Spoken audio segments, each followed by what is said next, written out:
jadi karena banyak banget yang request bikin lagi a day in my life, aku bakal bikin part selanjutnya dari Productive Day with Me. Karena hari ini juga kebetulan aku ngecek kayak kita bakal start appointment sama klien itu dari jam 9 dan full banget di jam 10, 11, 12, lanjut seterusnya sampai kayak sore menuju malam. Jadi menurut aku emang dari setiap pertemuan sama klien itu pasti banyak banget yang menarik dan pasti ada hal-hal yang bisa kita belajar dari mereka.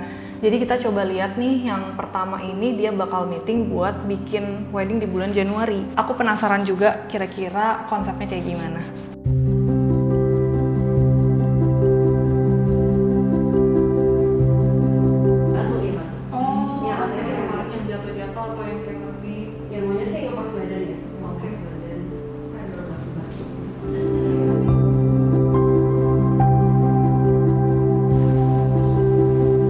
Jadi ini kita baru aja selesai meeting sama yang jam 9 tadi. Jadi ceritanya konsepnya itu outdoor dan di taman. Tapi dia sama sekali belum tahu dan ada gambaran pengen kayak gimana nih gaunnya. Dressnya tuh pokoknya maunya yang simple aja. Jadi jangan yang terlalu heboh, yang penting dia nyaman buat pakai di garden itu. Dari pengalaman aku nih, nerimain banyak banget klien tuh cuma ada 2 jenis bride.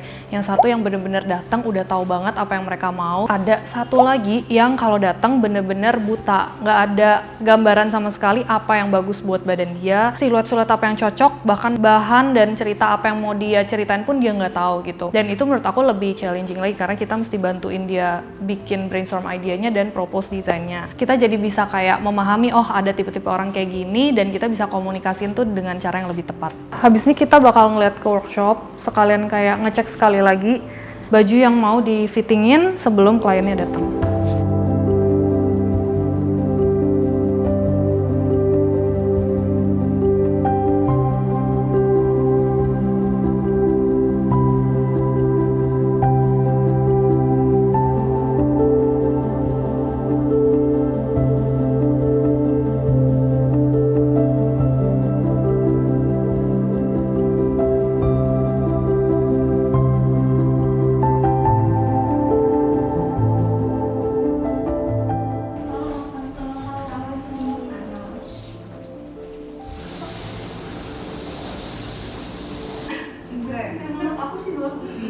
Nah, klien yang barusan ini tipe yang pertama. Jadi dia bener-bener tahu apa yang dia mau. Pokoknya maunya itu mermaid, karena mungkin dia udah tahu ya desainnya simple, jadi dia mau main di bahan. Acara itu kan sampai malam, dia pengen kayak bisa nyala banget lah gitu di badannya dia.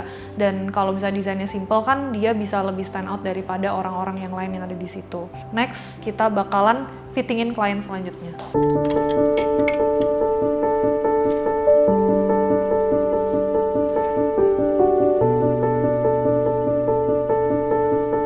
Untuk yang klien barusan, dia itu bikin sister dress. Jadi emang nggak semua itu wedding gown, cuman ada beberapa yang bikin tuh buat gaun-gaun pesta. Sebenarnya masih buat wedding juga, tapi memang mereka tuh ada dress code tersendiri sesuai dengan konsep dari acaranya. Kebetulan requestnya itu memang warnanya biru navy. Terus tadi waktu fitting, sebenarnya udah oke semua buat sister yang satunya. Yang satunya sebenarnya itu menurut aku waktu di fittingin pas banget dan bagus banget di badan dia. Tapi nggak tahu kenapa dia tuh ngerasa nggak nyaman pakai itu. Lumayan lama sebenarnya fittingannya karena kita bener-bener maunya on the spot itu kayak langsung cari solusi yang tepat, langsung dicobain. Tapi dia bisa ngelihat kayak oh ini ternyata bener-bener cantik di badan dia. Terus kita bakal lanjut ke next fittingan selanjutnya.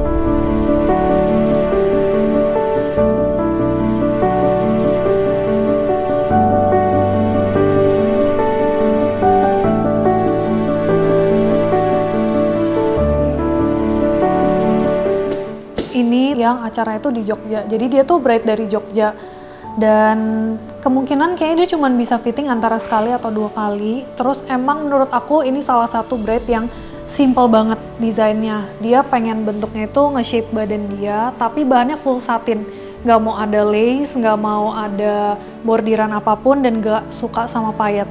Jadi bener-bener simple banget. Di ujungnya itu kayak dikasih pita yang bentuknya tuh gede banget. Nah itu salah satu yang menurut aku oke. Sebenarnya dari semua fittingan hari ini, yang paling lama itu fittingannya dia, sessionnya. Padahal gaunnya tuh paling simple dan sederhana banget bahannya. Jadi sebenarnya menurut aku yang paling sulit itu bukan yang pakai bahan yang payet-payet, tapi yang sebenarnya paling susah itu adalah yang gaunnya tuh paling simple dan sederhana. Tantangannya itu gimana caranya supaya dari bahan sesimpel itu dia masih tetap kelihatan cantik bisa kelihatan elegan. Dia harus jadi spotlight di acaranya, jadi dengan bahan sesimpel itu dia harus kelihatan beda. Dan kita pun juga ngerasa ini udah oke banget di badan dia. Nah ini sampel ya, ini buat siapa? Buat yang Hillary sih. Nah jadi ini tuh kayak beberapa sampel, harusnya bunga 3D ntar buat di bajunya ya Tante? Di bagian di sini. Oh di sini. Ya jadi kayak di sini tuh ntar bakal ada 3D. Nah jadi kebetulan Bright yang ini tuh dia emang inspirationnya dari bunga mandala. Terus dia tuh emang pengen di bagian sini tuh ntar bakal ada banyak banget bunga-bunga 3D, tapi kita tuh lagi bikin prototype beberapa sampel bunga 3D tuh bagusnya gimana. Soalnya ini pertama kalinya kita bikin sendiri bunga 3D-nya. Dan ini dibikin dari kutek ya Tante. Bikin pakai kutek, terus habis itu kayak pakai sinar UV gitu untuk ngecepetin kuteknya. Dan ini tuh menurut aku ada beberapa bentuk. Kayak ini sih menurut aku udah oke banget sih Tante, lucu. Tinggal kayak Nah, ini kita bakal balikin lagi ke workshop, terus kita bakal lihat kayak next mau disamplingnya lagi kayak gimana. Ini klien kita tuh dari Lampung. Bayangin dia bilang katanya dia tuh perjalanannya kalau lagi macet bisa 8 jam sampai ke sini, tapi kalau normal 5 jam udah nyampe.